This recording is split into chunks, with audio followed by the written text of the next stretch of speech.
नमस्ते दोस्तों, स्वागत है आपका मेरे चैनल पे।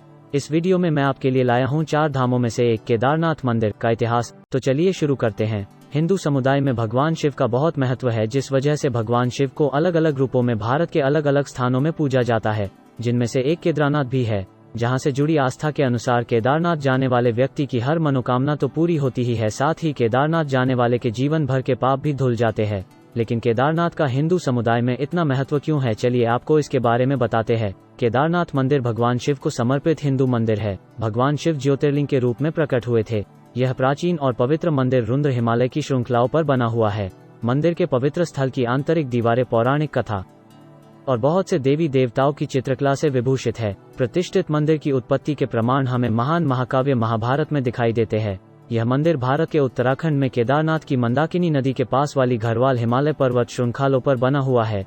चरम मौसम की स्थिति के कारण यह मंदिर अप्रैल, अक्षय तृतीया से कार्तिक पूर्णिमा, साधारणतः नवंबर तक ही खुला रहता है। सर्दियों के मौसम में केदारनाथ के भगवान शिव की मूर्ति को ऊखीमठ ले जाया जाता है और वहां 6 महीनों तक उनकी पूजा की जाती है। भगवान शिव की पूजा केदारनाथ धाम के नाम से की जाती है। यह मंदिर 3581 मीटर की ऊंचाई पर बना हुआ है।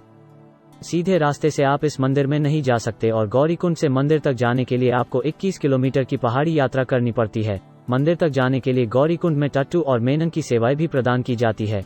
इस मंदिर का निर्माण पांडवों ने करवाया था और आदि शंकराचार्य ने इसे पुनर्जीवित किया। साथ ही यह मंदिर 275 पादल पत्र स्थलों में से भी एक है। कहा जाता है कि पांडवों ने केदारनाथ में तपस्या कर भगवान शिव को प्रसन्न किया। मंदिर के बाहर दरवाजे के पास नंदी का पुतला भी बना हुआ है, जो एक रक्षक का काम करता है। भारत में उत्तरी हिमालय के छोटे 4 धामों में से एक यह मंदिर है। भगवान शिव के 12 ज्योतिर्लिंगों में से यह सर्वोच्च है। 2013 में उत्तर भारत में आई बाढ़ की वजह से केदारनाथ और उसके आसपास का क्षेत्र काफी प्रभावित हुआ।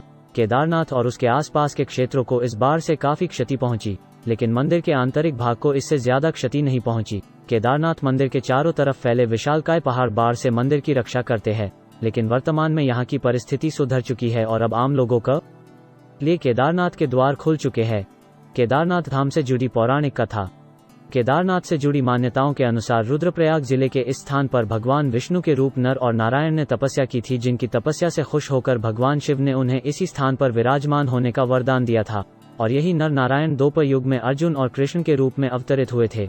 वहीं केदारनाथ को लेकर महाभारत से जुड़ी एक और कथा प्रचलित है, जिसके अनुसार महाभारत के युद्ध में भ्रात हत्या के पाप से मोक्ष पाने के लिए पांडवों ने भगवान शिव की आराधना की और उनके दर्शन पाने के लिए काशी पहुंचे, लेकिन भगवान शिव पांडवों से काफी नाराज थे, जिस वजह से भगवान शिव काशी से चले गए और पांडवों को भगवान शिव के दर्शन नहीं हो पाए।